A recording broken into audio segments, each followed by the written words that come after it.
Bienvenue sur Écolo au boulot, le podcast pour les salariés qui veulent accélérer la transition écologique des entreprises.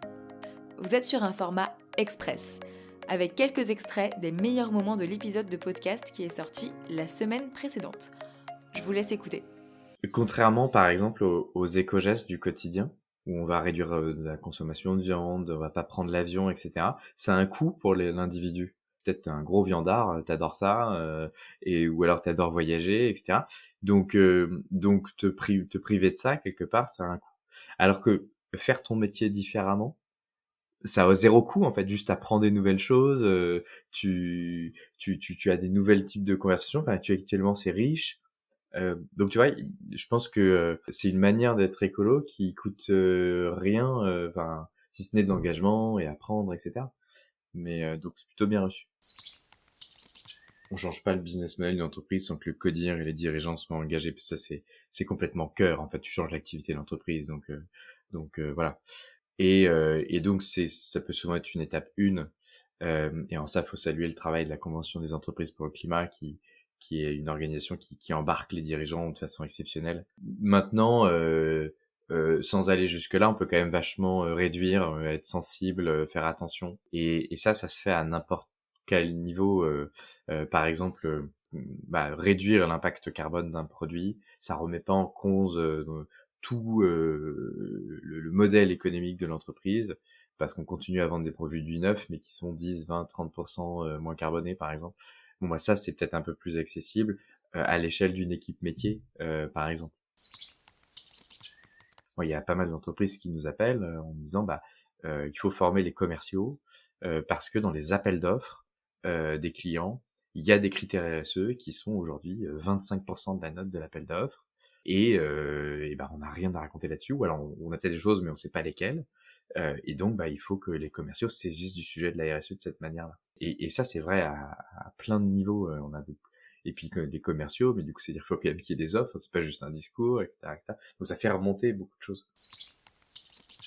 Si je suis RH, j'ai un impact direct sur l'entreprise. Alors l'impact direct, c'est je joue sur les impacts environnementaux de l'entreprise, le bilan carbone, si on veut faire très simple, même si c'est pas le seul sujet, mais voilà.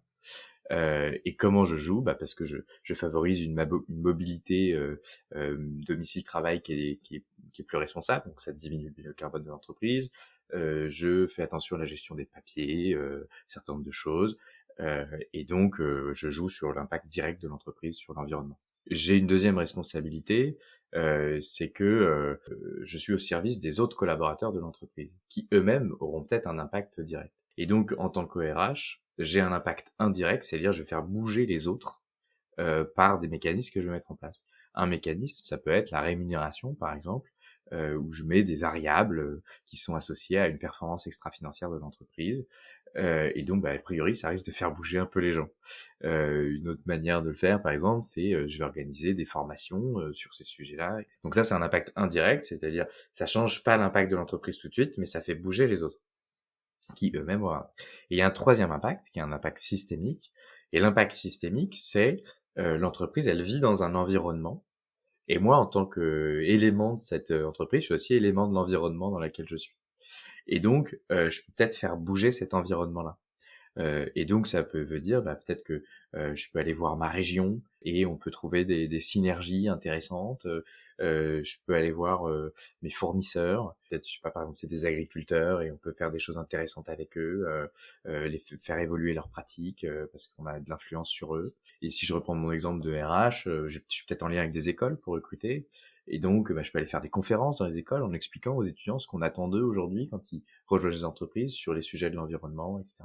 Et donc, en fait, quand on y réfléchit, il n'y a pas un métier qui n'a pas d'impact sur l'une de ces trois zones.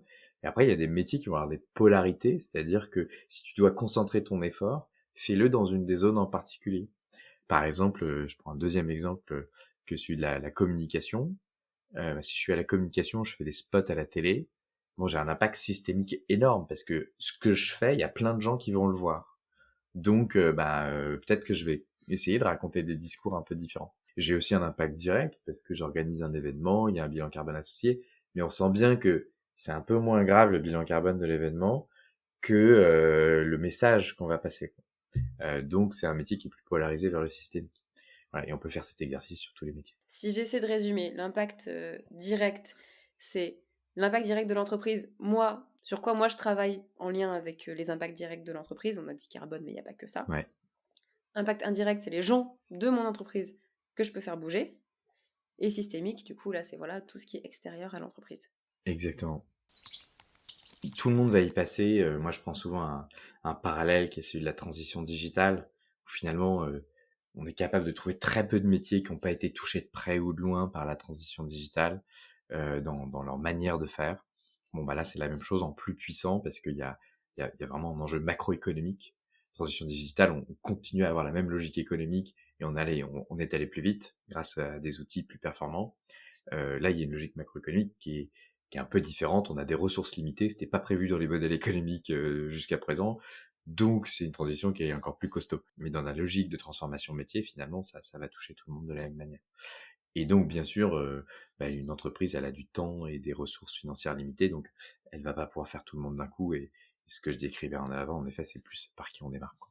Si ces extraits vous ont donné envie d'en savoir plus sur le sujet, allez écouter l'épisode entier. Il est déjà en ligne. Ce format express vous plaît ? Si oui, dites-le moi avec des étoiles ou commentaires sur votre application de podcast pour que je continue à vous les proposer. Ciao !